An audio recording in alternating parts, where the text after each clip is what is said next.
Hi everyone, welcome back to my channel. So one of the main reasons that I wanted to study abroad in Spain was because I knew I wanted to go to Europe and I knew that I wanted to practice my Spanish. So Spain was practically the only option.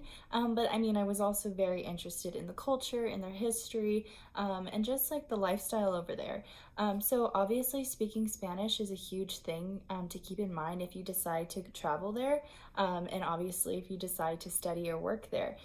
So it can be a challenge, if you are still learning the language, and no matter what level you're at, it could be very challenging because their dialect is very different to what we're used to here in the United States. I mean, we're used to accents from Latin America and South American countries, and not so much the Spanish accent. So, since we're not quite used to the Spanish that they speak in Spain, it's really important to start practicing a few months or weeks before you leave.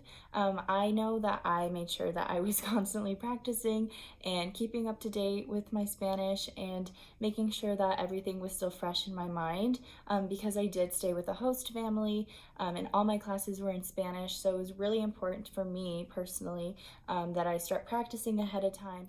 So one of the ways that I practiced my Spanish before arriving in Spain was I downloaded a few apps.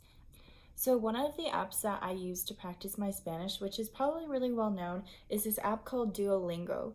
Duolingo is a really popular app right now.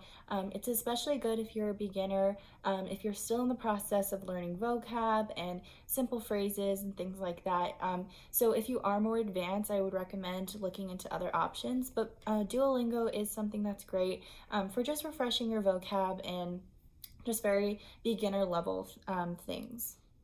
If you need more of an advanced option to practicing your Spanish, Babbel is a great app that I also used. And the great thing about Babbel is that you can choose your level of where you think you are in terms of your ability to speak Spanish. And it's not just Spanish, it's all the languages, but I did use it to practice my Spanish. And what's great about it is you're asked what the main reason that you're using this app for. And after you pick the reason that you're using this app, it then customizes the lesson plan so that way you're really prepared for the situation you're going to be in when in Spain. To help you guys get prepared, I'm going to go over some of the most common phrases spoken in Spain. Of course, depending on where you are in Spain, things are going to be a little bit different. For example, in Barcelona, they speak Catalan, which is not even Spanish. So you will run into things like that and different dialects depending on where you are in the country. So, something really simple to keep in mind. So, whenever you enter a store or a restaurant or you want to say hello, obviously you can say hola, which means hello. But something that's really common to say and a little bit more casual is to say buenas. And that's like any time of the day. Where you can just go and you want to greet someone, and it's more of a casual setting. And so, the opposite of that, if you want to say bye to someone, something really common to say is hasta luego. And that's just a phrase that they use a lot, and it's really just to say see you later. So if you're saying bye to someone and you don't want to just say adios or hasta luego and you want to add something onto it, a common phrase that you would say would be que tengas un buen día. And that's basically saying, oh, I hope you have a good day. Like, bye, have a great day.